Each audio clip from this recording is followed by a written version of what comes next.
السلام عليكم ورحمة الله وبركاته.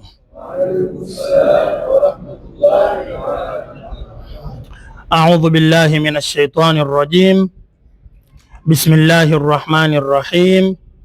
الحمد لله رب العالمين، والصلاة والسلام على أشرف الأنبياء وإمام المرسلين سيدنا محمد وعلى آله وصحbihi ajma'in, amma ba'd. Tumerudi tena leo katika kuendelea na darsa ya kitabu chetu ambacho jina lake ni Intabih Dinuka fi Khatar, na masala ya kwanza katika kitabu hichi ni masala ya tauhid, na darsa iliyopita tulikuwa katika suali namba 7 na suali namba 8. Suali namba 7 iliuliza bimadha yastadillu man yuqassimu ilma at-tauhid, ni hoja gani anazozitumia, dalili gani anazozitoa yule anayedai kwamba tauhidi yagawanyika, hoja zao ni zipi? Tukakubaliana kwamba wanaoigawanya tauhidi wako waliosema tauhidi iko vigawanyo viwili, na wako waliosema kwamba tauhidi iko vigawanyo vitatu, na hivi vitatu ndivyo ambavyo sana vimepata umaarufu kwa wale wanaoigawanya hiyo tauhidi, sio kwetu sisi. Ya kwanza wanasema kuna tauhid uluhiyya, kisha kuna tauhid rububiyya, kisha kuna tauhidul asma'i was sifat. Hoja zao ambazo wanazitoa, wanasema kwamba wale mushrikuna walikuwa wana tauhidur rububiyya lakini walikosa tauhidul uluhiyya. Ndivyo ama sivyo tulivyosoma hayo? Tayeb. Na tukatoa hoja kidogo mbili, ila tukasema hoja zingine zote zilobakia mfumo wake wa kuzijibu ni mfumo huu ambazo tumezijibu hizi hoja mbili. Kwa hiyo kwanza tulijiuliza wanaoigawanya tauhidi wanazo dalili? Tukapata kwamba wanaoigawanya tauhidi wanazo dalili ama hawana? Wanazo. Kisha tukaenda suali la 8, hizo dalili wanazozitumia sisi twazijibu vipi?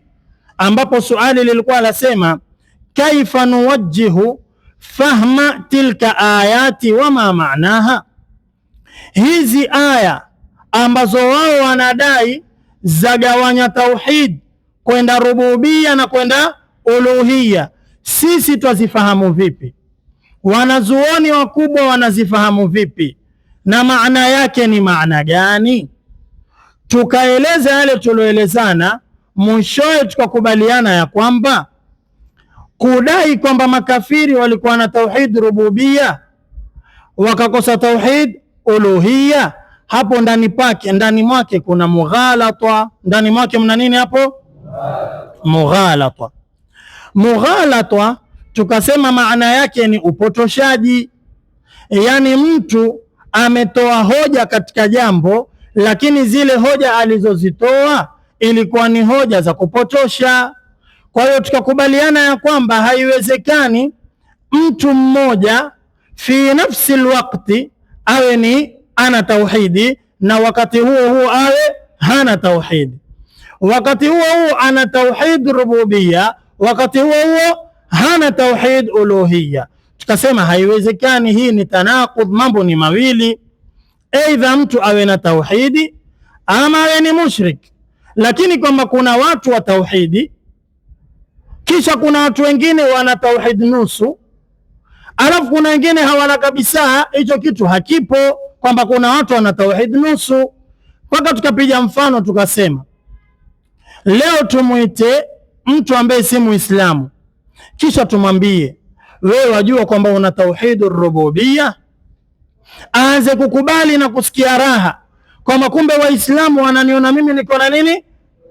Tauhidur rububia. Na bila shaka hilo ni ikiwa hakushtuka, hakupinga, kwa sababu waweza ukamwambia yule kafiri wewe una tauhidur rububia, kwambia sina hiyo kitu, sina hiyo kitu. Wewe umekazana kumbandikiza kitu ambacho mwenyewe yakwambia sina. Wewe ukazana bana, wewe una rububia, akwambia sina. Wewe una rububia, akwambia sijui hiyo rububia ni nini na wala sina.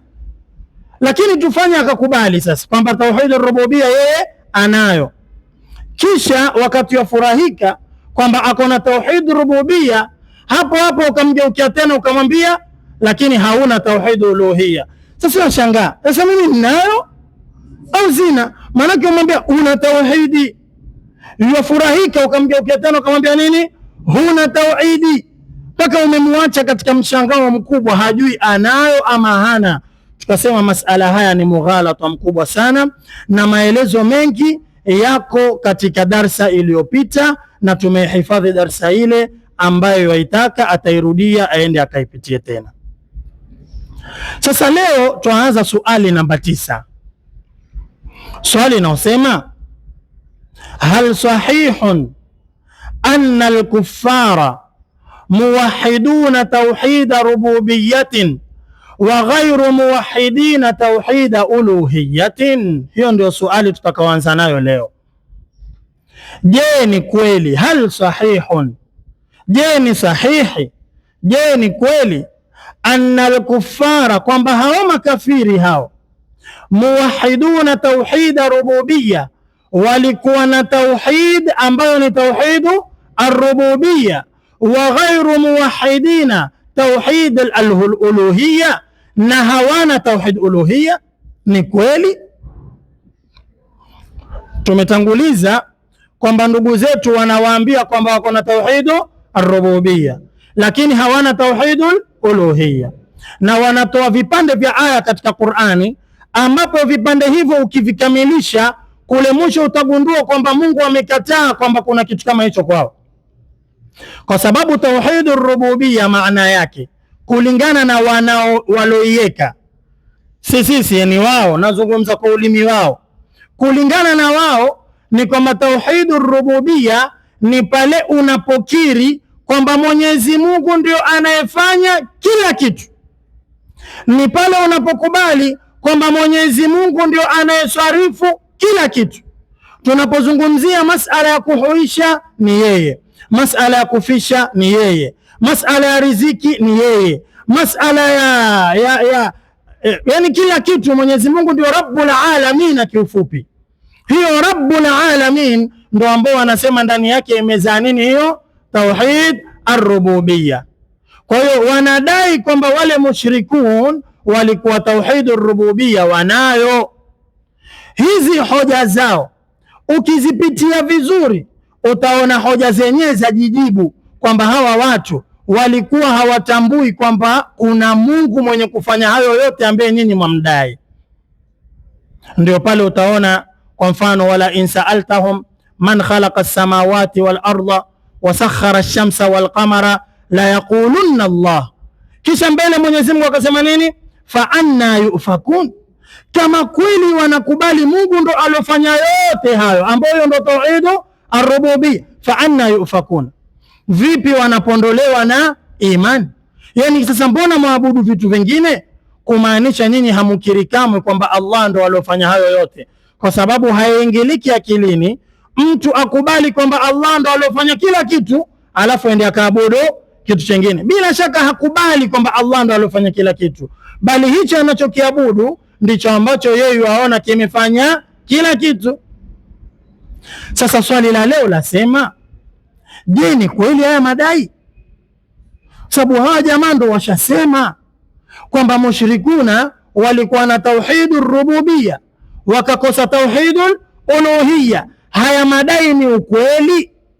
Jibu lake aljawabu, jawabu la madai haya la, huo sio nini? Huo sio ukweli kabisa, kwamba ati mushrikun walikuwa na tauhidu wakakosa tauhidul, si ukweli. Kwa nini si ukweli? Tujibu maneno kihoja. Dalili ya kwamba si ukweli ni hini: falau kana alkuffaru walmushrikuna, lau wangelikuwa makafiri na hao mushrikuna, ya'tarifuna, wanaitarifu, yani wanakubali, bi anna Allah tabaraka wa taala, wanakubali kwamba Mwenyezi Mungu huwa al-khaliqu, ndiye aliyeumba, ambapo kukubali kwamba Mungu ndo alioumba, hiyo ndo tauhidu ar-rububiyya.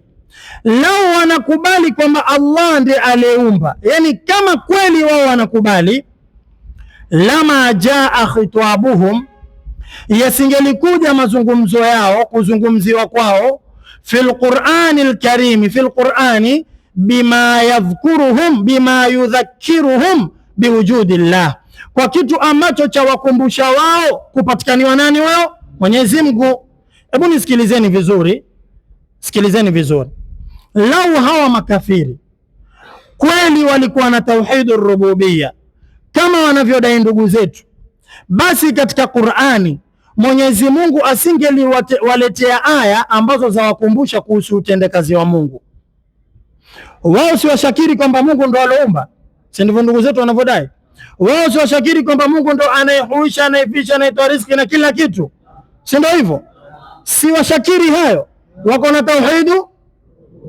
Kuna haja gani Mwenyezi Mungu tena alete aya za kuwaeleza wao kazi yake, kama kweli wao wamekiri kwamba Mungu ndo anayefanya hii kazi? Naeleweka ama sieleweki? Ikiwa kweli wao wanakubali kwamba Mwenyezi Mungu ndo alofanya kila kitu, yeye ndo aloumba paka, yeye ndo aloumba ng'ombe, yeye ndo aloumba ardhi, yeye ndio, kama kweli wao wanakubali Mungu amefanya haya, mbona tena Qur'ani hiyo hiyo Mwenyezi Mungu awaletee aya za kuwaeleza wao waone utendakazi wa Mungu?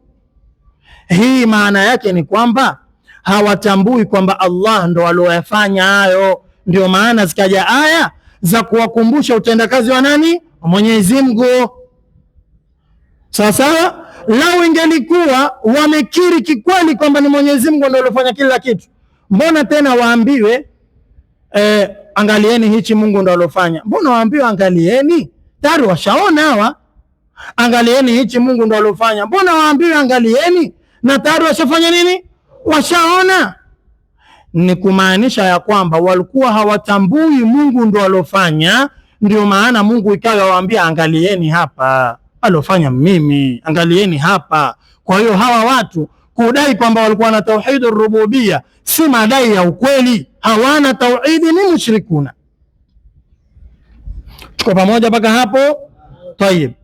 Famin amthilati dhalik, miongoni mwa mifano ya jambo hilo inayothibitisha kwamba hawa watu walikuwa hawatambui kwamba Mungu ndo aliyofanya kila kitu, qauluhu ta'ala, neno la Mwenyezi Mungu aliposema afala yanzuruna ila al-ibli kaifa khuliqat wa ila as-samai kaifa rufi'at wa ila al-jibali kaifa nusibat wa ila al-ardi kaifa sutihat. Suratul Ghashiya. Afala yanzuruna, hela hawatizami, ila al-ibli, kumtizama ngamia, kaifa khuliqat, vipi ameumba ule ngamia. Tuanze na hapo. Lau wao wanakiri kwamba Mwenyezi Mungu ndo alofanya kila kitu, ndo aliumba kila kitu, kuna haja gani waambiwe wamwangalie ngamia ameumbwaje? Stari washajua ameumbwa na nani? Na Mwenyezi Mungu. Kuna haja gani tena wakumbushwe? Wa ila samai kaifa rufi'at, hawatizami kutizama mbingu, vipi zimeangatishwa, zimenyanyuliwa juu. Kama wanajua, wanakiri Mungu ndo alofanya kila kitu, kuna haja gani tena ambao ziangalie mbingu? Si wanajua alionyanyua mbingu juu ni Mwenyezi Mungu. Wa ila aljibali, na hawatizami kuyatizama majabali, kaifa nusibat, vipi yalivyokitishwa yakasimamishwa imara. Wa ila al-ardi kaifa sutihat, kuitizama ardhi vipi ilivyotandikwa. Yote haya Mwenyezi Mungu kuwazungumzisha hivi, akawakumbusha utendakazi wake, maana yake ni kwamba hawatambui kwamba Mwenyezi Mungu ndio aliotenda kazi hii. Kwa hiyo madai kwamba wana tauhidur rububiyya, madai hao yatakuwa ni madai ambayo ni ya urongo, wala sio madai ya ukweli. Ninachokisomesha mwakifahamu? Haya, huo ni mfano wa kwanza. Wa pili, qaulullahi tabaraka wa taala fil As ibn Wa'il, neno la Mwenyezi Mungu tabaraka wa taala kumhusu huyu Al-As ibn Wa'il. Huyu ni mmoja katika watu waliokuwa wakimpinga Mtume sallallahu alaihi wasallam sana, mpaka mmoja katika watoto wake aliposlimu akaingia katika Uislamu, kama sijakosea ni Hisham ibn Al-As ibn Wa'il, alimuadhibu, akamuadhibu tena, ilikuwa akimwadhibu mtoto wake kwa njia ya kujifakhirisha, yaani kuwaonesha wale makafiri wenziwe kwamba mimi namna nilivyo mkali, mtu anapomfuata Muhammad na muadhibu, sio kuwa na adhibu watu wengine tu, hata kama ni mtoto wangu pia sijali mimi nitafanya nini? Tamuadhibu. Kwa nini wamfuata Mtume Muhammad wewe? Alikuwa akimwadhibu kwa lengo la kujifahirisha, watu wamuone yeye yuko ngangari katika kumkufuru mtume na kumpinga. Tuko pamoja? Ziko baadhi ya riwaya pia zinazoeleza kwamba huyu ndio aloteremshiwa inna shani'aka huwa al-abtar. Sawa, huyu kwa ni mtu katika makafiri ambao walikuwa wakimpinga Mtume sallallahu alaihi wasallam. Sasa Mwenyezi Mungu azungumza kumhusu huyu Al-As ibn Wa'il. Mwenyezi Mungu asema hivi, wa daraba lana mathalan, na akatupigia sisi mfano, wa nasiya khalqahu, na akasahau maumbile yake, yani akasahau alivyoumbwa. Sikiza vizuri, mtu ambaye amesahau alivyoumbwa, amesahau ni nani aliyemuumba, huyo mtu kweli atakuwa tofauti tudai akona tauhidur rububia, eti yuakubali Mungu ndio alofanya kila kitu, wakati yeye mwenyewe hajikubali kuwa muumbwa na Mungu. Yeye mwenyewe amesahau kwamba muumbwa na Mungu, lakini hati vitu vingine yuaona vimeumbwa na Mungu. Yeye kweli huyo mtu atakuwa afaa tuseme alikuwa na rububia huyo? Hapo ndo utapata jibu kwamba madai haya kwamba makafiri walikuwa na tauhidur rububia, hawana tauhidul uluhia, ni madai ya urongo. Hicho kitu hakuna. Hawa watu hawatambui kamwe kwamba kulikuwa na Allah. Walikuwa vile wanavyoviabudu ndivyo walivyokuwa wakiitakidi vimefanya kila kitu sawa sawa. Wa daraba lana mathalan wa nasiya khalqah, qala, akasema, man yuhyi al-idhama, ni nani atakayeihuisha mifupa? Al-idham ni jamu ya adhmun. Nani atakayeihuisha mifupa? Wahiya, na ilhali mifupa hiyo ramimun, imetakalika, imeoza. Nani atakayeirejesha? Sasa sikiliza vizuri hapa, kama huyo mtu kweli yakiri Mungu ndo anayefanya kila kitu, kama kweli yakubali hivyo, atakayerejesha mifupa si ni yule ambaye afanya kila kitu? Ndivyo masivyo? Kama kweli yakubali Mwenyezi Mungu ndo anayeupeleka ulimwengu wa juu na wa chini, huyu ambaye amekufa yeye ndo alomtoa roho, sawa sawa. Huyu ambaye amekufa yeye Mwenyezi Mungu ndo alohukumu kwamba afe, viungo vyake kuoza, yeye Mwenyezi Mungu ndo alohukumu viungo vioze, si bila shaka yeye ataviregesha? Huyu mtu aliposema man yuhyi al-idhama wa hiya ramim, kweli yotambua kuna Mungu ambaye atafanya hivyo? Kama yotambua angesema man yuhyi al-idhama wa hiya ramim, maana yake ni kwamba huyu hatambui kwamba kuna Mungu anayefanya kila kitu. Ndio maana akajiuliza, kweli mifupa ikioza yuko mtu kuiregesha?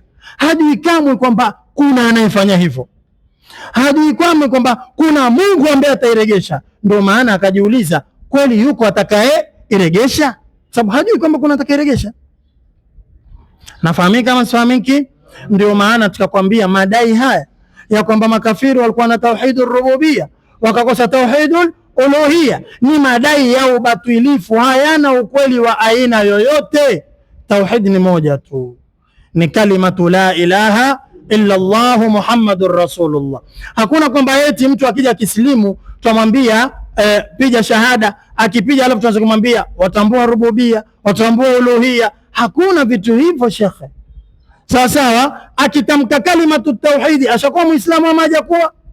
Ashakuwa. Haya majambo mengine haya hawa watu wameyatoa wapi?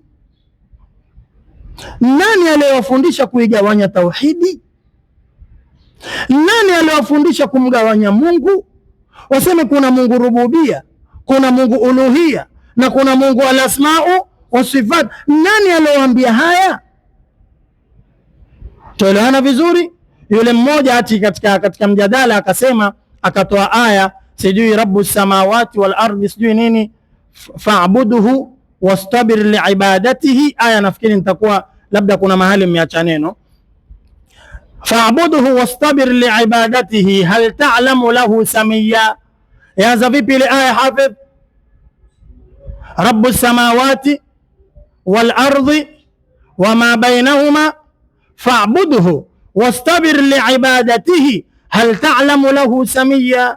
Akaichukua hii aya kwamba hapa ndani pana tauhidur rububiyya, tauhidul uluhiyya na tauhidul asma'i was sifat, kwamba ukianza rabbu samawati wal ardi rububiyya, pana rabbu pale, fa'buduhu uluhiyya, muabudu huyo Mungu, wastabir liibadati uluhiyya, hal ta'lamu lahu samia, hiyo ndio al asma'u. Sasa kuna shida. Swali letu moja tu, aya hiyo imeteremshwa kwako ama imeteremshwa kwa mtume? Naam, imeteremshwa kwako ama kwa mtume Muhammad? Mtume baada ya kuisoma alisema kwamba hii ndio inaogawanya tauhidi, sio tatu. Hivi wewe umeipata elimu nyingi kumliko mtume sallallahu alaihi wasallam? Wewe umeipata elimu nyingi kuliko maswahaba wa mtume sallallahu alaihi wasallam? Wewe umeipata elimu nyingi kuliko tabiina waliofuata maswahaba? Wewe umeipata elimu nyingi kuliko zile karne tatu bora? Mbona hawa wote hawakuwahi kusema kwamba aya hii ndio ambayo yatengeneza tauhidur rububiyya, uluhiyya na al-asma wa sifat? Wewe umetoa wapi? Salafu wako, mtangulizi wako katika hili ni nani? Tuelewana ama tuelewani? Kwa hiyo hapo utapata kujua kwamba kitu hichi Mtume sallallahu alaihi wasallam hakukiweka, na katika makosa makubwa ni uweke kitu ambacho Mtume hakukiweka, tena katika mambo ambayo ni usuluddin, misingi ya dini. Na msingi wa kwanza wa dini ni kalimatu tauhid, ni la ilaha illa Allah Muhammadur Rasul. Ukikosea hapo kwa ujuzi wako mwingi utapoteza watu, na huko mbele tunakokwenda insha Allah, hatua baada ya hatua, tutakwenda tukabainikiwe mbele jinsi gani waliokuja na hichi kigawanyo, hivi vigawanyo vitatu, walikosea na waliowafuata pia wamekosea. Tauhid haigawanyiki. Tauhid haifanyi nini? Ikutoshe tu wewe kwamba uachane na masala hayo ya kugawanya na uyachukie na uyatupilie mbali, ikutoshe kwamba mtume hakufanya. Ama hiyo haikutoshi? Ikutoshe kwamba mtume sallallahu alaihi wasallam hakufanya jambo hilo, kuna mjuzi zaidi ya mtume? Ikutoshe kwamba masahaba wa mtume, makhalifa waongofu, hawakufanya, kuna mjuzi zaidi yao? Na masahaba wote kwa ujumla hawajui, tabiina hawakufanya. Hilo tu likutoshe wewe kujiepusha na jambo hili. Kaa mbali nalo, kataa kugawanya tauhid, kwa sababu utakuwa huna mtume wa kukutetea. Mtume sallallahu alaihi wasallam aende akakwambie, mimi ndio niloteremshiwa hiyo Qur'ani, mimi ndio nilozungumza hizo hadithi ambazo ndio sunna, si ndio? Mimi sikufanya hilo, wewe ulilitoa wapi? Tuelewana vizuri? Tena ni katika misingi ya dini. Wala mtu asikwambie hata maulidi pia mfano ni huo huo. Hakuna neno waweza kusema, lakini maulidi si katika misingi ya dini. Tuelewana ama tuelewani? Maulidi si katika misingi ya dini. Kama umeweka maulidi kisha ukawa umekosea, hakuna lolote. Umeweka sifa za mtume kumbe mwenyewe hataki kusifiwa, hakuna lolote. Lakini umeweka tauhidi na kumbe umekosea, lolote liko ama hakuna? Liko. Wewe umeharibu Uislamu wako. Kwa hiyo usifananishe hili kwa lile. Wewe hujui kama masala ya kiasi hupimwa vipi. Je, hichi chaweza kukisiwa kwa kile? Hujui kama kiasi vipi kinaenda. Kwa hiyo kataa masala ya kugawanya tauhidi. Kataa kwamba tauhidi ziko tatu, ziko mbili, ziko nne, vigawanyo vyovyote kataa. Sema kwamba tauhidi ni moja, ambayo ni gani hiyo? La ilaha illa Allah Muhammadur Rasulullah. Mnifahamu ama mnifahamu? Haya, hii wadharaba lana mathalan wa nasiya khalqahu qala man yuhyi al'idhama wa hiya ramim, ni mfano wa pili wa aya ya Qur'ani. Mwenyezi Mungu yawazungumzisha wale makafiri kwa namna ambao yaonesha walikuwa hawatambui kwamba Mungu amefanya kila kitu, hawana rububia.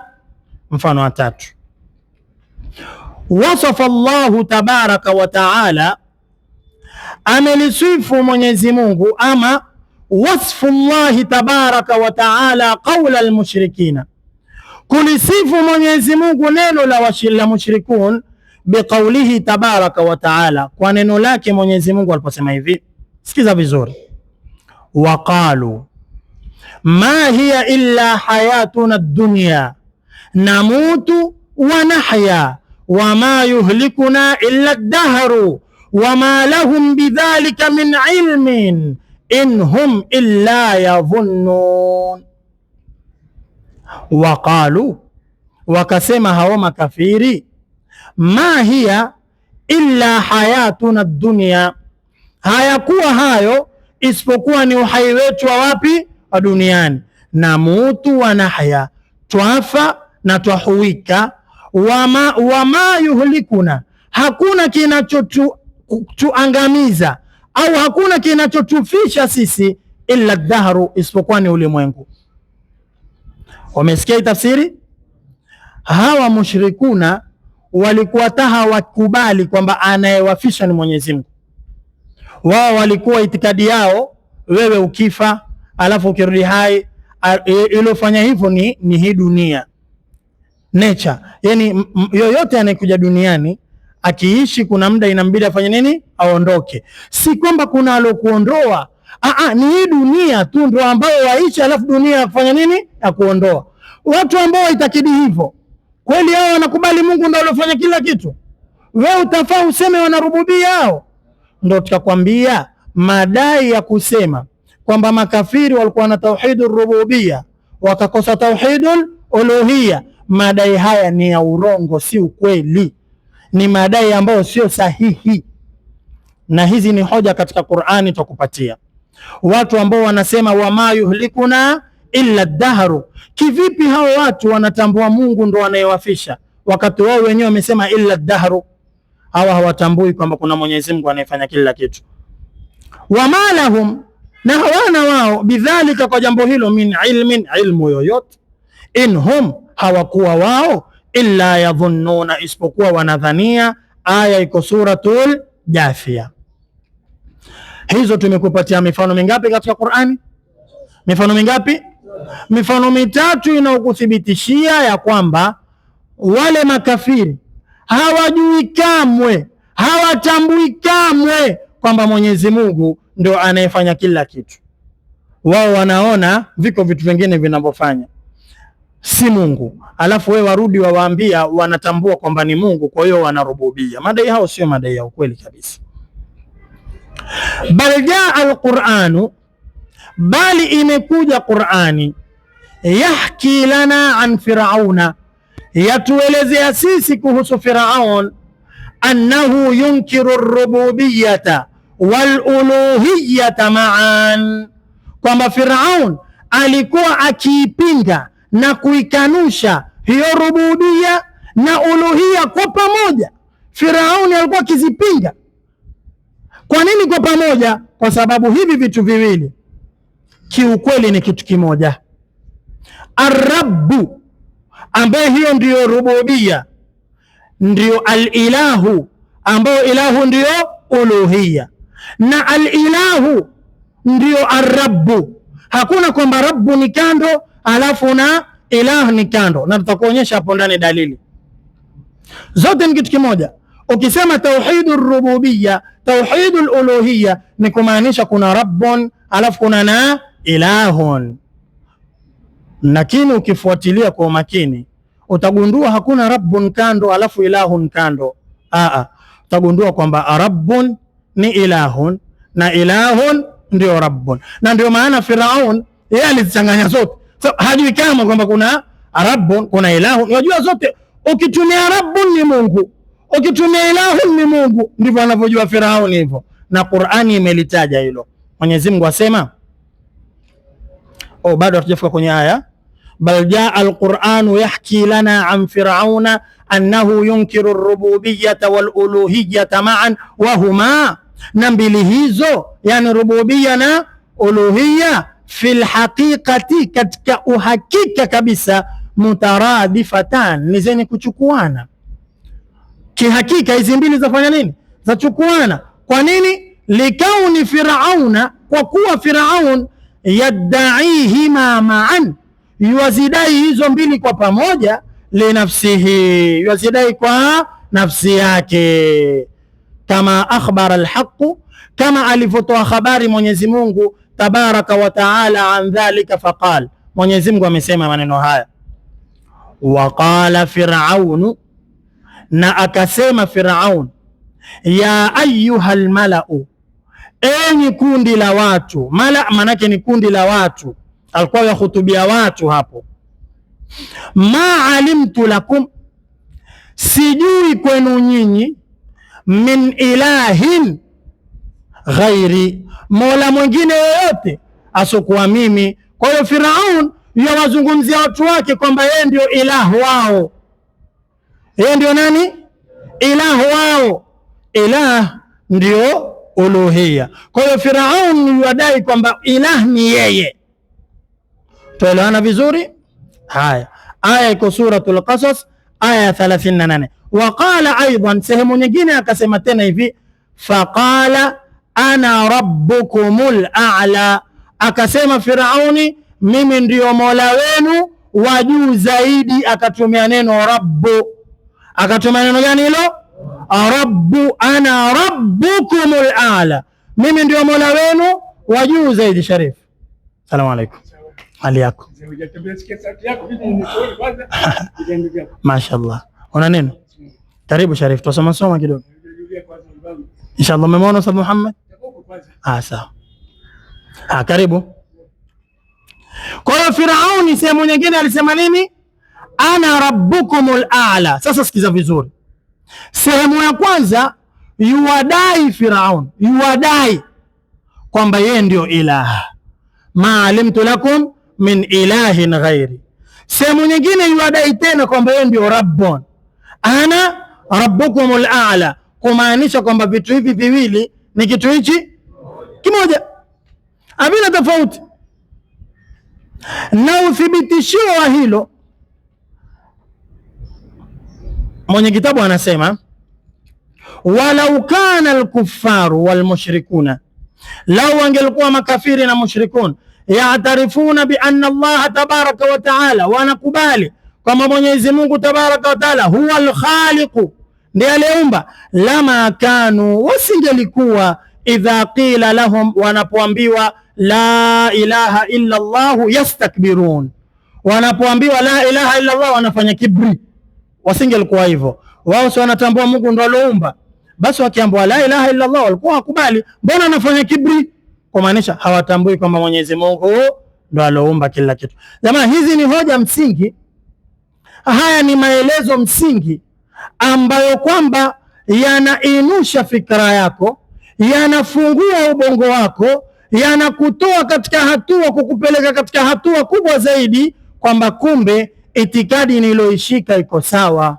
Hakuna kitu kinachoitwa tauhidu ar-rububiyya wala uluhiyya, na bado hatujaifikia al-asma wa sifat. Huko ndo kwenye vurugu lenyewe, sawa sawa, bado hatujafika katika al-asma wa sifat. Haya, walau kana al-kuffaru wal mushrikuna, lau angelikuwa makafiri na mushrikun, ya'tarifuna, wanakubali, bi anna Allah tabaraka wa ta'ala huwa al-khaliqu, lama qalu, wasingelisema hivi, aja'ala al-alihata ilahan wahida inna hadha la shay'un ujab.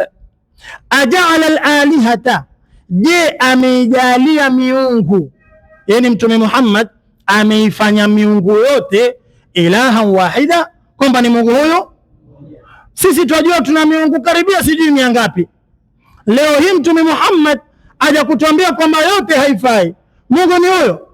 Inna hadha la shay'un ujab, hakika hichi, hakika ni kitu cha maajabu, kitu cha kushangaza. Itakuwa vipi Mungu awe mmoja? Kama kweli wanatambua Mwenyezi Mungu ndiye alofanya kila kitu, wangelisema maneno haya? Wangeliona maneno ya maajabu kweli? Hawa watu ni makosa kusema walikuwa wana tauhidur rububia. Hakuna hicho kitu. Ni mantiki gani hiyo? Mtumi wako afe akisema hawa ni mushrikun, wewe uje useme walikuwa na tauhid. Ni mantiki gani? Ni mantiki gani? Ni kipimo gani kilichotumika mpaka hawa watu wakalazimishiwa wawe wana tauhidi, wao wenyewe hawajui kwamba wana tauhidi? Na hata wale wa zama hizo wakifufuliwa hawakubali kwamba wao walikuwa na tauhidi, hawakubali. Nyinyi mlikuwa na tauhid ar-rububiyya, watasema la, hatukubali. Maneno kama haya watakubali vipi? Yaani hizi aya zingine utasema vipi kwamba watakubali walikuwa na rububia? Aya hizi utaziweka wapi? Itakufungukia wazi kwamba hakuna kitu kinachoitwa makafiri walikuwa na tauhidu ar-rububiyya. Na mtumi wetu Muhammad sallallahu alayhi wa alihi wasallam, mtumi wetu jambo hili hakulieka, masahaba wake jambo hili hawakulieka, waliowafuatia masahaba jambo hili hawakulieka. Lilikuja likaanzishwa likazushwa karne ya 7, yani baada ya takriban miaka 600 kupita, watu hawajui kuhusu tauhid 3. Sawa sawa, miaka karibia 600 watu hawajui kwamba tauhidi ni 3. Watu wajua tauhidi ni nini? Moja, na Qur'ani wanaisoma na wanaielewa kuliko waliokuja baadaye. Sawa sawa, waliopita mwanzo wanaijua zaidi Qur'ani na wanaifahamu kuliko waliokuja baadaye. Ndivyo ama sivyo? Hawakulisema jambo hili. Sisi jukumu letu ni kushikana na wale wa mwanzo, sio kushikana na hawa wajana na wajuzi. Mtume sallallahu alaihi wasallam katika hadithi amepokewa akisema, lan yasluha amru hadhihi al-umma, kama sijakosea, au lan yasluha akhiru hadhihi al-umma illa bima saluha bihi awwaluha, au kama qala, mwisho wa umma huu, yani ummati wake, sisi tunaokuja huko mwisho, hatuwezi kuswilihi, hatuwezi kufaulu ila tushikane na kile kile walichoshikana nacho wale wa mwanzo wakafaulu. Naeleweka kama sieleweki? Kufaulu kwetu kumefungamanishwa na kushikana na yale walioshikana nayo waliopita mwanzo. Tukishikana nayo ndio kufaulu kwetu, tukiachana nayo ndio kufeli kwetu. Na waliopita mwanzo katika mambo ambayo tofauti tuyashike, kwa sababu wao walikuwa nayo, ni kwamba hawakuwahi kusema kwamba tauhidi yagawanyika. Sawa sawa, hawakuwahi kuzigawanya. Tukishika msimamo huo tutafaulu, kwa sababu tumeshikana na wale wa mwanzo. Tukiuacha huo msimamo tukashika msimamo mwingine kwamba yagawanyika, tutafeli, kwa sababu tumeuacha msimamo wa wale wa mwanzo, tumeacha walivyokuwa wameshika wale wa mwanzo. Tauhidi haina vigawanyo abadan. Tuelewana ama tuelewani mashekhe? Tauhidi haina nini? Na nimewambia neno moja zuri mimi, iwatoshe nyinyi kwamba jambo hili mulikimbie. Jambo hili la kusema tauhidi ni 3 mukatae, mupinge, na anayesema mumpinge bila hofu, bila wasiwasi, mumpinge wazi wazi. Iwatoshe kwamba mtumi hakuzigawanya, hilo tulitosha. Tuelewana? Masahaba au makhalifa waongofu ambao mtume ametuambia, alaikum bisunnati wa sunnati alkhulafai ar-rashidin almahdiyyin min ba'di ammu alaiha bin nawajidh. Itoshe kwamba mtumi hakufanya, na hao alkhulafa ar-rashidun ambao alituambia tushike mwenendo wao pia, na wao pia hakufanya nini? Hakufanya. Haya ya kutoshe kwamba wewe ukimbie na ukatae na upinge kwamba tauhidi zimegawanyika mara ngapi, au mara 2 au mara ngapi. Kataa kabisa. Hiyo ndiyo salama yako. huko ndio kuokoka kwako. Wala usighurike na wingi wa wenye kusema. Wewe bakia katika ile manhaji ya asili, manhaji asili, na jambo hili hakuna. Usighurike na wingi wa vitabu vilivyoandikwa, usibabaike, kwani vitabu vikiwa vingi ndio vya kufanya wewe ukikubali kitu. Kwa hiyo hii leo ukianza kutunga vitabu vingi ambavyo vahimiza kuhusu ulevi, ndio vitakufanya wewe uanze kuupenda ulevi, kisa na sababu vitabu vinavyozungumzia ulevi vinakuwa vingi. Hatuangalii wanaosema ni wangapi, twaangalia asili, twabakia katika hiyo asili. Asili ni ipi? Tauhid ni moja, ni kalimatu la ilaha illa Allah Muhammadur Rasulullah. Kudai kwamba yagawanyika hii kuna hii, madai haya ni madai batil, hayana mashiko yoyote. Basi atakayetokea kuyatetea na ayatetee, kwa sababu lolote halikosi watetezi. Sawa sawa, lolote halikosi watetezi, lolote. Mimi nakwambia haliwezi kukosa wenye kulitetea. Atakayetoka kutetea na atetee, lakini wewe bakia katika manhaji ya asili. Tauhidi ni hini moja, la ilaha illa Allah Muhammadur Rasulullah. Wa yahsunu bina, na yawa uzuri kwetu, annaqula, tuseme. Yani katika hapa tulipofika ni vizuri kuna pointi tukuongezee. Sikiza vizuri hii pointi, mzuri sana pointi.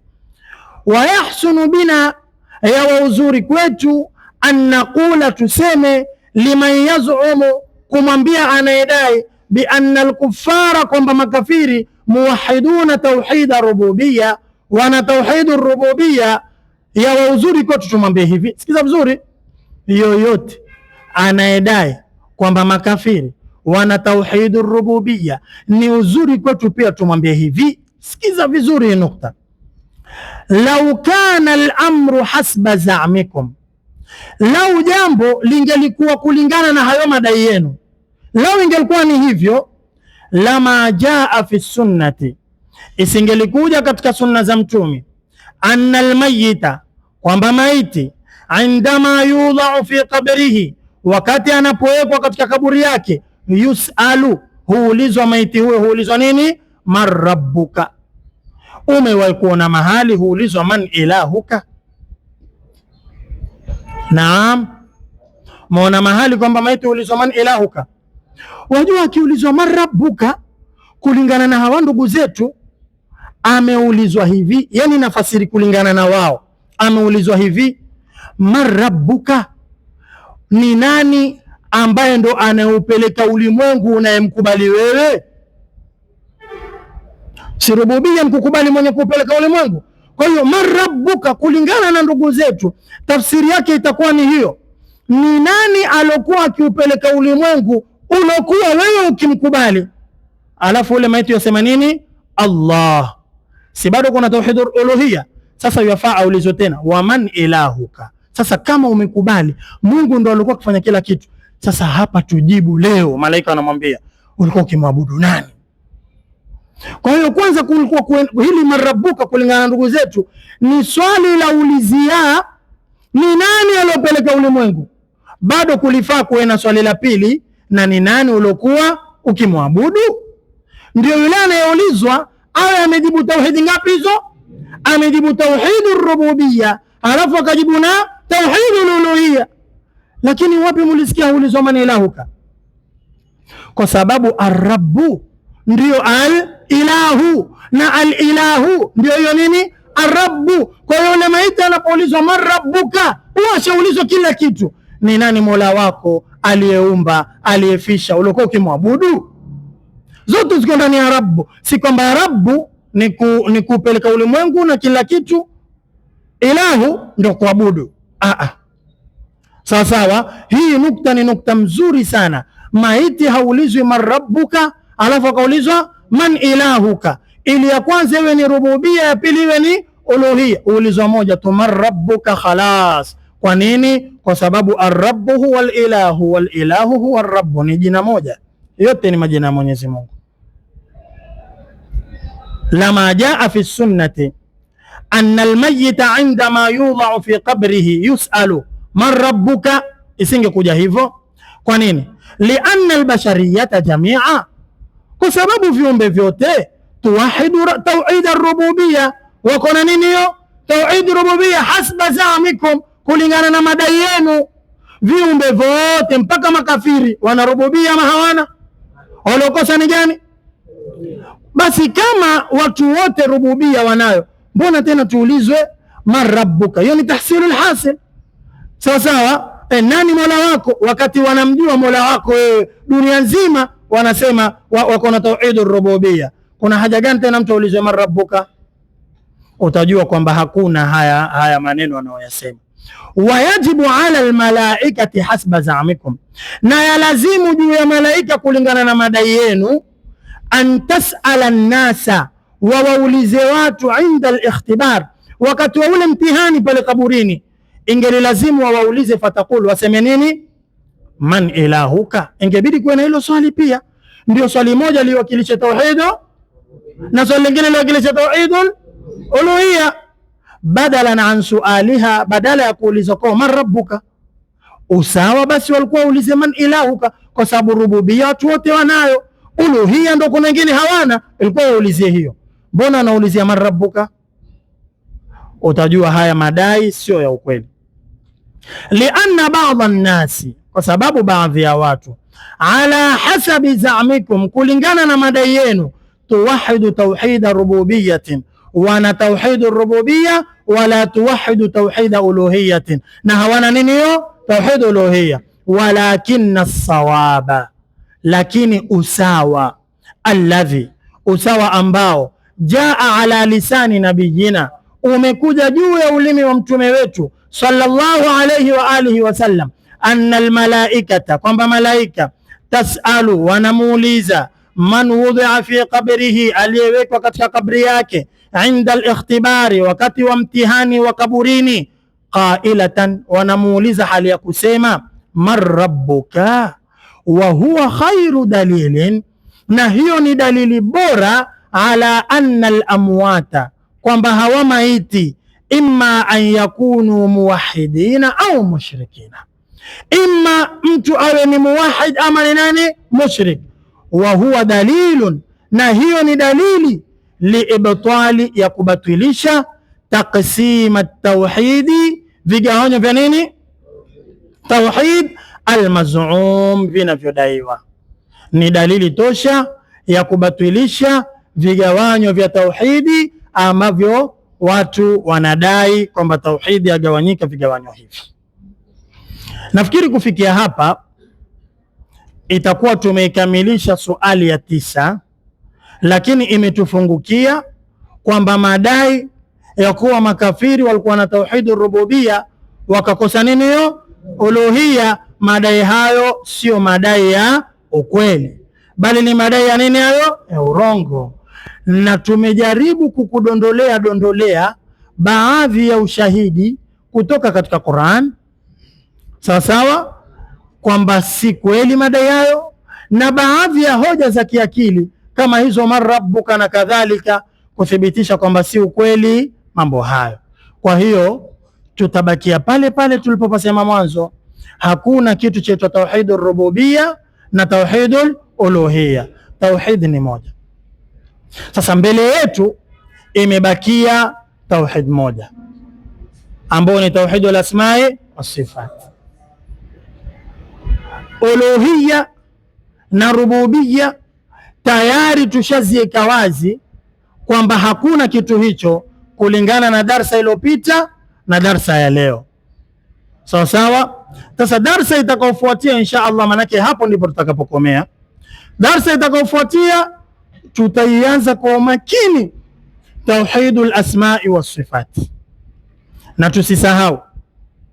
tusisahau ya kwamba wakati tuianza hii al asma was sifat, huku nyuma tushamaliza rububiyya na nini uluhiyya, tushamaliza kutaja hoja zao na namna ya kuzijibu zile hoja, na kwamba si ukweli kwamba makafiri walikuwa na tauhidur rububiyya wakakosa tauhidul uluhiyya, na tumekupa baadhi ya hoja. Wewe mwenyewe utakwenda utajiongezea hoja zingine, ama utachukua vitabu vingine utayapata hayo, na vitabu viko vingi kabisa bayanu khatai at-taqsim thulathi, ni kitabu pia kiko, na vingine kadha wa kadha vinavyokufundisha kwamba kugawanya tauhidi ni makosa. Mtu akivitaka vitabu hivi, akiniona vitabu hivi inshallah atavipata. Sawa sawa, vitabu viko, ni wewe tu utenge muda usome. Kwa hiyo inshallah tutakoma hapo, tukija tutaanza sehemu ya tauhidu al-asma'i was-sifat. Tuende katika hatua ya mwisho. Darasa yetu iliyopita kuna maswali mawili hapa yalikuja. Kuna maswali mawili yaliulizwa, na maswali haya tulitaka tukiyajibu faida ienee kote, ndio maana tukayaweka tutajibu katika darasa yetu hii ya leo. Swali la kwanza ilikuwa ni kuhusu masala ya janaza.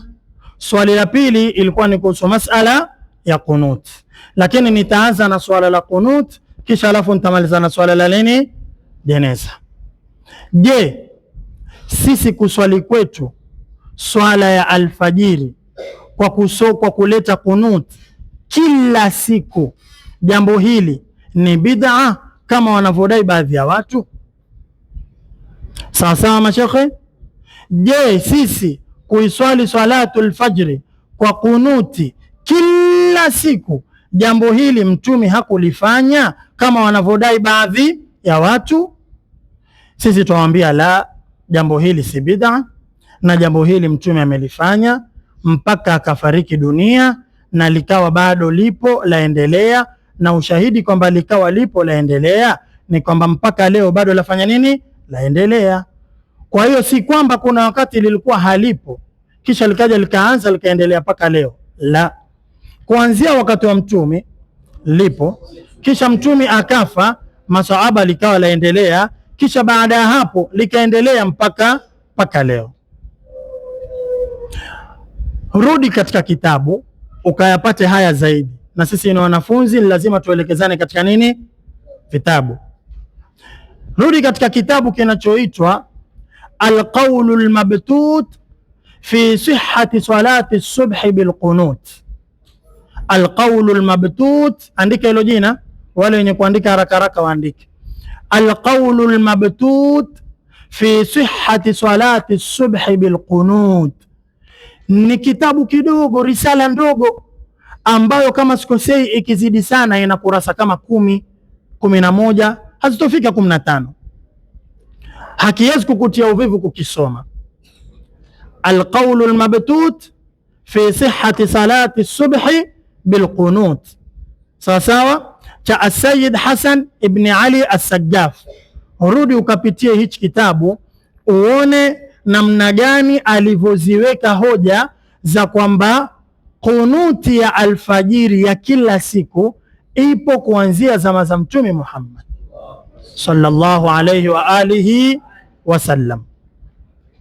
Mwanzo wa hichi kitabu amekuwekea hadithi zisopungua 10 za kukuthibitishia kwamba kunuti ya alfajiri iko, kisha baada ya hapo akafuatisha kujibu madai ya Al-Albani kwamba zile katika zile ahadithi sijui katika sanad kuna nini, kwa hiyo ni dhaifu.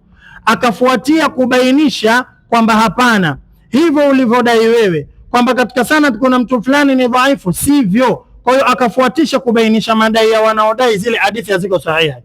Kisha mwisho akafuatisha kuwataja masahaba na wanazuoni walokuwa wakiitakidi ya kwamba kunuti ya alfajiri iko, masahaba wa mtumi ambao msimamo wao kunuti ya alfajiri iko kila siku. Katika hao amemtaja Sayyiduna Abu Bakar, kifupi ametaja al-khulafa'u ar-rashidun na wengineo, akataja na tabi'ina na akataja wanazuoni tofauti tofauti kuthibitisha ya kwamba kunuti ya alfajiri iko. Na mimi nimekuelekeza katika kitabu hichi kimoja, rudi kakitafute, na PDF pia chapatikana, waweza kukidownload ukakisoma na ukienda baadaye ukakitengeneza katika sehemu ya kutengeneza vitabu.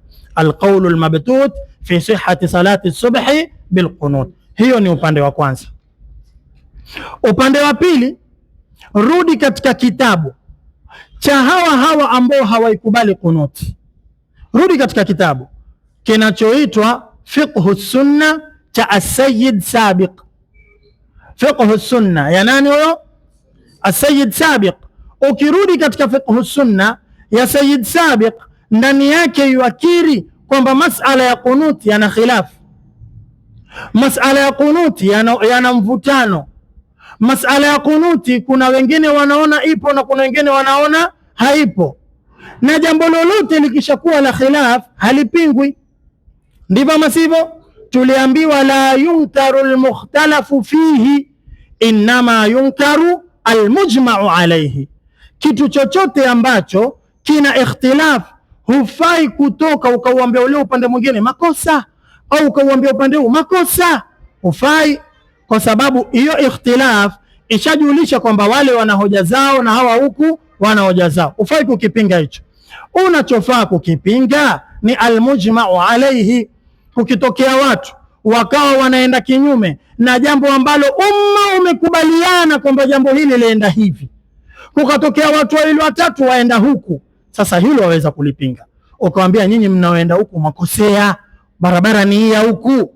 Kwa nini barabara ni hii ya huku? Kwa sababu jambo hili ni jambo ambalo wanazuoni wamekubaliana wote, nyinyi mbona mwenda huku?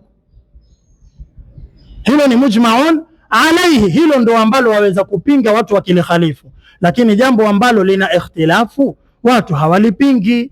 Sawa sawa. Na mmoja waliothibitisha hayo ni As-Sayyid Sabiq katika kitabu gani hicho? Fiqhu Sunna.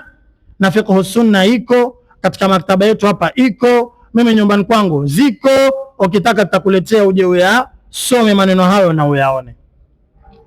Kwa hiyo kunutu salati subhi ya kila siku, ama kwa lugha nyingine kunutu shafi'iyya baada rukui. Sawa sawa. Kunuti tunayoileta sisi mashafi'iyya na tuileta mahali gani hapo? Baada ya kurukuu. Ni jambo ambalo kwamba limethubutu, ni jambo ambalo kwamba liko sahihi, ni jambo ambalo kwamba liko sawa, kwa sababu Mtume sallallahu alaihi wasallam amelifanya. Mtume sallallahu alaihi wasallam amelifanya. Ma zala Rasulullah yaqnutu hatta faraqa ad-dunya. Nenda kasome moja wa hadithi zilizotajwa katika al-qawl al-mabtut ni hii. Mtume hakuacha kuleta kunuti mpaka akafariki dunia, yuaileta kunuti mpaka akafariki dunia. Tumeelewana mpaka hapo? Kwa hiyo kunutul fajri iko ama haiko? Kila mmoja arudi akasome vitabu viwili hivi peke yake ambavyo tumevielekeza katika darasa yetu ya leo, apate kufungukiwa zaidi na masala haya. Kunuti iko, si kama wanavyodai baadhi ya watu. Hii ni ya kwanza. Twende ya pili. Ya pili ilikuwa ni kuhusu masala ya kuibeba jeneza, na huku tutasema la ilaha illa Allah, la ilaha illa Allah mpaka tufike nao makaburini. Sawa sawa. Je, jambo hili nalo limekaaje? Jambo hili lafaa ama halifai? Kwa sababu kuna hadithi inayosema la tutba'u aljanazatu bisautin wala nar, halifuatwi jeneza na sauti yoyote wala moto wa aina yoyote. Jeneza halifuatwi hivyo. Maana yake hadithi itakuwa yatukataza kutoa sauti, ndivyo ama sivyo? Jeneza halifuatwi kwa sauti. Mbona sisi twalibeba na la ilaha illa Allah tukilipeleka kule wapi? Makaburini. Katika jambo hili hoja yetu ni ipi? Je, tukhalifu hadithi? La, hatukhalifu hadithi. Kwa hiyo sikiliza vizuri upate kufahamu kwa nini twafanya hivyo. Twapeleka jeneza na huku twasema la ilaha illa Allah, na hata kama si la ilaha illa Allah, pengine tuipeleke ile jeneza tukisema astaghfirullah astaghfirullah astaghfirullah. Si ni adhkar ama si katika adhkar? Ni katika adhkar, si katika adhkar?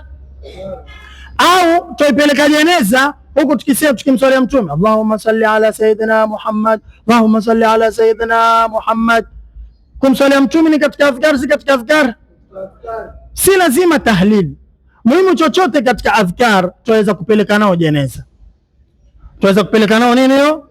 Jeneza. Sasa sikiliza hivi baadhi ya maelezo nitakayokupa ili na wewe ufunguke macho yako na swala hili. Jambo la kwanza, isnad ya hii hadithi. Tuanze na hapo.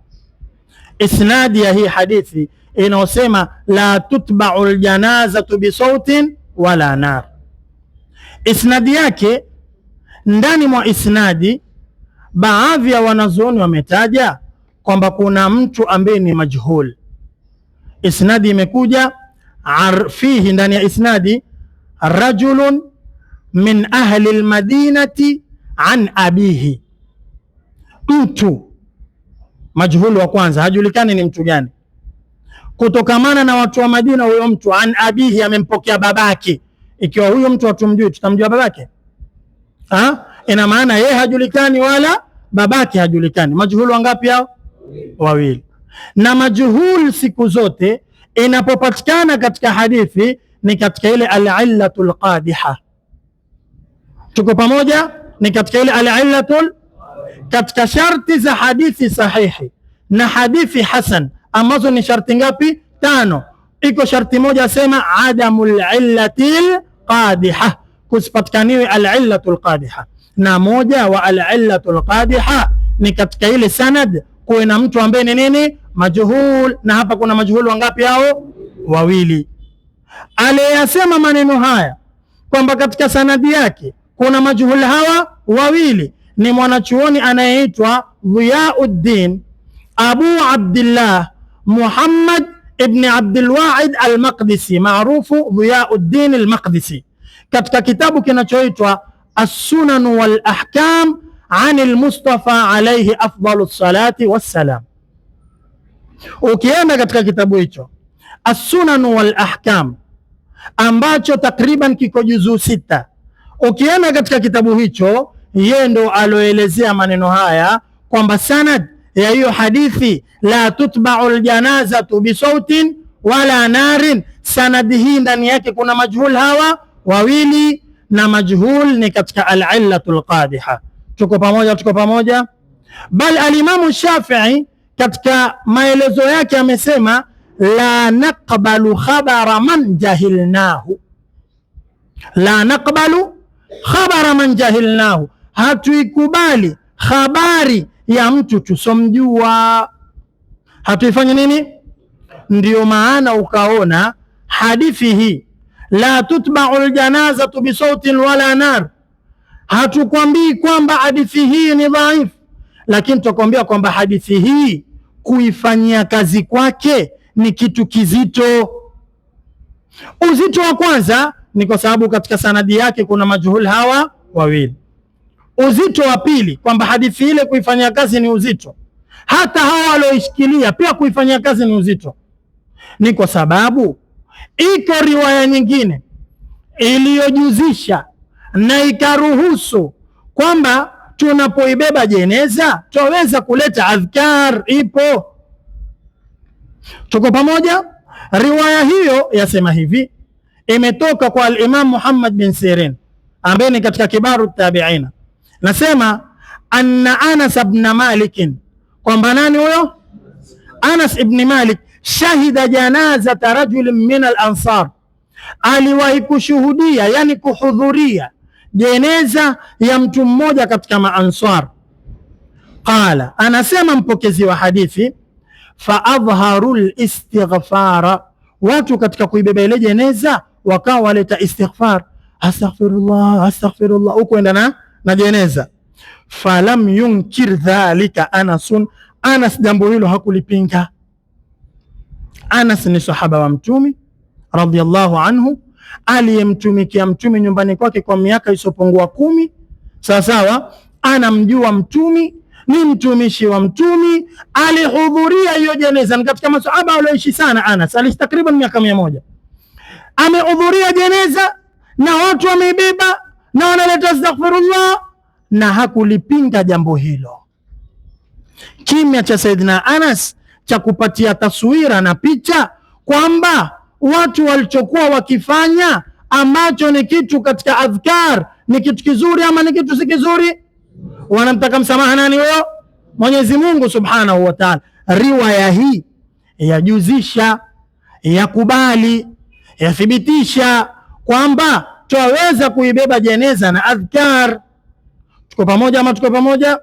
Riwaya hii imetajwa katika kitabu kiitwacho Majma'u Zawaid wa Manba'u Alfawaid cha mwanachuoni Alhafidh Alalim Abil Hasan Ali ibn Abi Bakr ibn Suleiman Alshafii Alhaitami maarufu Nuruddin Alhaitami. Sawa sawa, huyu ndio aliyetoa sanadi hii, kisha aliotoa hadithi hii, kisha akasema warijaluhu rijalu sahih, waliopokea hii hadithi watu wake ni wale watu ambao wanapokea nini hiyo sahih, yani Bukhari na Muslim. Tuko pamoja? Kwa hiyo kuifanyia kazi la tutba'ul janaza kuna uzito. Kwanza kwa upande wa sanadi yake kuna majuhulu wawili. Pili, iko riwaya nyingine ambayo yajuzisha walileta istighfar, na istighfar si ni adhkar. Ina maana kama istighfar iliweza kufanywa na sahaba mtume akanyamaza, la ilaha illa Allah pia ni adhkar, tutaweza kuleta swala ya mtume, tutaweza kuleta na mfano wa adhkar zingine. Huo ni upande wa pili. Upande wa tatu, rudi katika Qur'an. Mwenyezi Mungu atuambia la yuhibbu Allahu al-jahra bis-su'i min al-qawli illa man dhulim, katika suratu Nisa, la yuhibbu Allahu al-jahra bis-su'. Mwenyezi Mungu hapendi mtu kuzungumza maneno mabaya kwa nguvu, yani waziwazi, illa man dhulim, labda mtu aliodhulumiwa. Unapokwenda kutoa mashtaka kwamba umedhulumiwa, inakubidi useme, si ndio hivyo? Labda leo unayoyasema ni maneno ambayo ni maneno ambayo ni mabaya, si mazuri, lakini kwa kuwa ni mashtaka umeruhusiwa useme. Kuliko bakia huruhusiwi kuwa mtu wa kuzungumza maneno mabaya. Sasa swali letu laja, je, kusema la ilaha illa Allah ni katika maneno mabaya ambayo Mwenyezi Mungu hapendi watu waseme kwa nguvu? Naam, Mwenyezi Mungu amesema la yuhibbu Allahu al-jahra bisu. Mwenyezi Mungu hapendi maneno mabaya watu wayaseme kwa nguvu. Je, la ilaha illa Allah ni katika maneno mabaya mtu akiyasema kwa nguvu Mwenyezi Mungu hapendi? Jibu lake la ilaha illa Allah si katika maneno gani hayo mabaya? Kwa kuwa si katika maneno mabaya, ni katika maneno mazuri, tena adhkar. Sawa, waweza kuyaleta ikiwa umebeba jeneza, ikawa sema la ilaha illa Allah, la ilaha illa Allah. Hiyo ni njia ngapi hiyo? Ya tatu. Kadhalika wanazuoni katika mazungumzo yao wameona kuliko kuwaacha watu wapeleke jeneza wakipiga siasa, wakipiga mazungumzo, wakipiga stori, kuliko kuwaacha watu hivyo, ni afadhali tuwashughulishe na adhkar ambazo zitarudi zikawasaidie wao. Jamaa, tuko pamoja? Katika mitihani iliyotuonja leo ni kwamba twakataza la ilaha illa Allah, twaruhusu siasa, ndivyo ama sivyo? Twakataza adhkar, twaruhusu watu kupiga stori, mpaka imekuwa tukifika maziarani ni stori kwenda mbele, watu hawazingatii kinachojiri pale. Ni bora umshughulishe mtu na adhkar kuliko umuache awe yapiga mazungumzo mengine ya siasa na labda yuwasengenya. Ukienda ukisoma katika baadhi ya vitabu, ambacho mtakitaja kisha ni kitabu gani, yameruhusiwa maneno hayo. Maneno nitasoma haraka. Anayesema ni Ibn Ziyad al-Yamani fi fatawihi, nasema qad ammatil balwa bima shahadnahu min ishtighali ghalibi almushayyi'ina bilhadithi ad-dunyawi. Mitihani imeenea leo, wengi wenye kusindikiza jeneza wanapiga stori za kidunia. Tuko pamoja? Wanapiga stori za kidunia.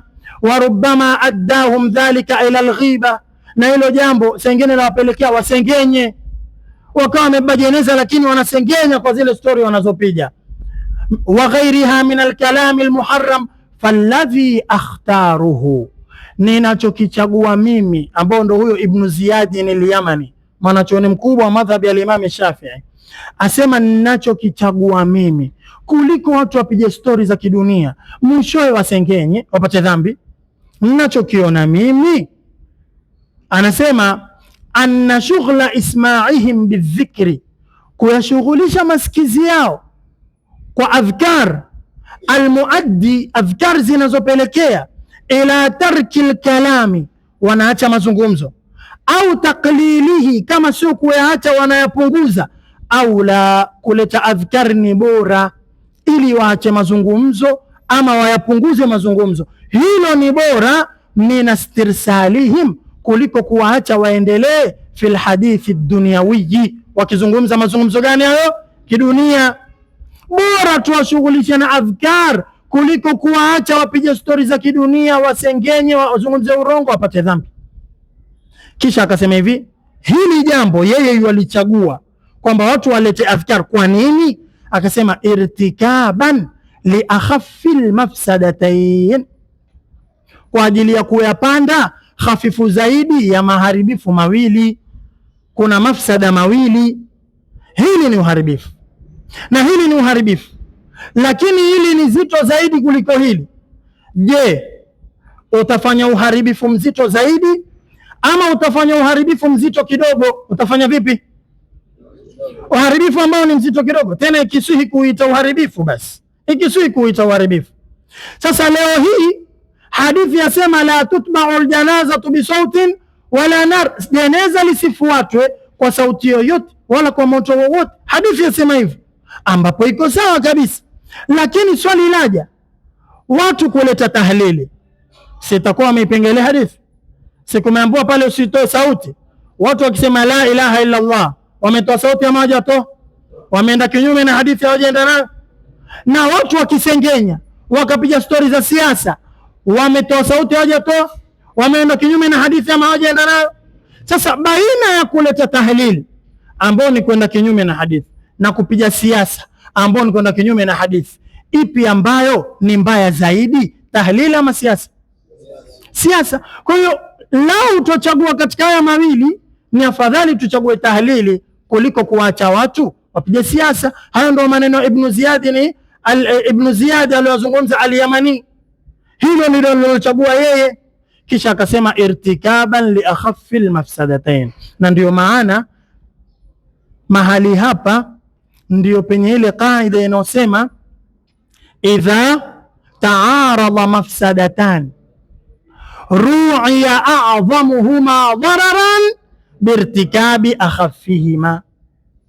Idha taarada mafsadatan, yanapopingana mafsada mawili, hili ni uharibifu na hili ni uharibifu, la hakuna budi lazima tufanye moja. Sasa ru'iya a'zamuhuma darara, litachungwa kubwa zaidi kwa madhara. Kuchungwa kwenyewe ni vipi? Birtikabi akhaffihima, tutalipandamanisha lile ambalo ni hafifu yake zaidi. Kwa hiyo baina haya mawili, hafifu ni kuleta hiyo nini, la ilaha illa Allah, tahlili. Jamaa anafahamika ama sifahamiki? Kwa hiyo idha taarada mafsadatani ru'iya a'zamuhuma birtikabi akhaffihima, kwa hiyo hafifu ni kuleta tahlili. Tena ikiswihi kwamba kuleta tahlili ni mafsada basi, ikiswihi ni mtu akiweza kweli kusubutu kwamba kuleta tahlili ni mafsada, basi itakuwa hayo ndio mafsada mepesi zaidi. Lakini tahlili si mafsada na haitakuwa mafsada, kwa hiyo haina wasiwasi wowote. Kwa hiyo kuibeba jenaza na huku tuisindikiza tukisema la ilaha illa Allah ni jambo ambalo lipo na lafaa. Haya maneno ya mwisho niliyoyasoma haya, rudi katika kitabu utayapata, chaitwa Al-Hawashi Al-Madaniya lil-Allama Al-Fahama Al-Sheikh Muhammad bin Suleiman Al-Kurdi. Katafute Al-Hawashi Al-Madaniya, maneno haya yako ndani. Na kama mtu vitabu vyote mimi ninavyo, tamtumia either kwa PDF ama atakwenda akavitoe na yeye awe navyo aweze kusoma. Tumeelewana vizuri? Kwa hiyo masala ya kuibeba jeneza kwa tahlili ni masala ambayo yako, ni masala ambayo yafaa, na kama mtu kuna mahali atatatizika, akirudi katika maelezo yetu haya atakumbuka kile alichokisahau. Inshallah mpaka hapa darasa yetu ya leo tutaifunga. Mwenyezi Mungu atujalie min alladhina yastami'una alqawla فيتبعون أحسنه. اللهم صل على سيدنا محمد وعلى آله وصحبه وسلم. ربنا تقبل منا إنك أنت السميع العليم، وتب علينا إنك أنت التواب الرحيم. ربنا انفعنا بما علمتنا، رب علمنا الذي ينفعنا، رب فقهنا وفقه أهلنا وقرابات لنا في ديننا مع أهل القطر أنثى وذكر. اللهم اهدنا واهد بنا، اللهم اجعلنا هادين مهتدين غير ضالين ولا مضلين برحمتك يا أرحم الراحمين. وصلى الله على سيدنا محمد وعلى آله وصحبه وسلم. الحمد لله رب العالمين.